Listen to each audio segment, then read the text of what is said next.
got some really good emerging leaders in our business who are passionate or care. So we don't mind where you're from, what you do. If you've got a good attitude, we can work with that.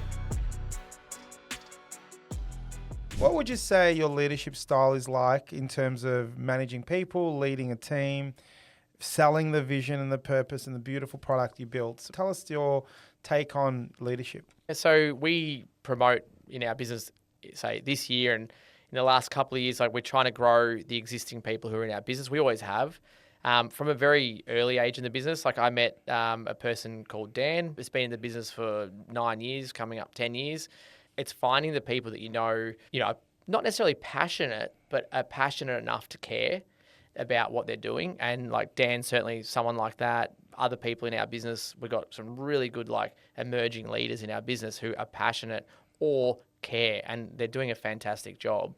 And so for us, it's been really looking after and nurturing whoever's in our business. So we don't mind where you're from, what you do. If you've got a good attitude, we can work with that. And so that's been our success. We sponsor people from different countries.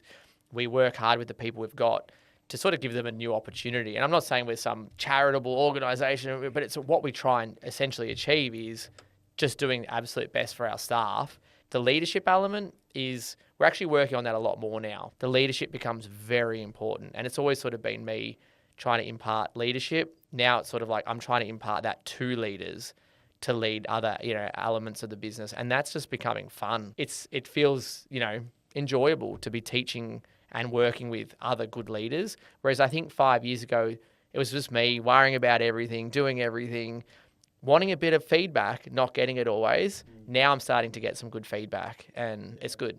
Let's talk about innovation, because it's a bit of a buzzword at the moment with AI and all that stuff coming in. Are you excited by those trends? Are you seeing things that you can potentially incorporate? Are there these robotic machines that can weld or fabricate? Can you take us through sort of your thinking as an entrepreneur and a CEO of this organization, and where you see technology playing a big part? So there's different streams of innovation. I'm seeing better equipment, better stuff, technology within the manufacturing side of things. What we try and innovate within our business is task time and efficiencies and products that tie together to create efficiencies. But it's there's two tiers. There's the top tier, Google's, and then there's the rest of us. And I don't know how innovative it's really is for the rest of us at the moment, other than there's some good equipment coming out of, China and Germany and different countries.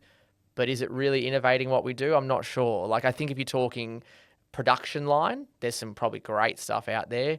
For us, because it's quite bespoke, it's harder to say innovate and turn it into an automated process. But what we can do is innovate ourselves and work out how to, reduce time in certain, jobs that we're doing. There's some innovation to be had, but it's coming more from software, I find, at the moment, or, products like smaller sundry products like grinding discs and stuff like that. There's some good stuff.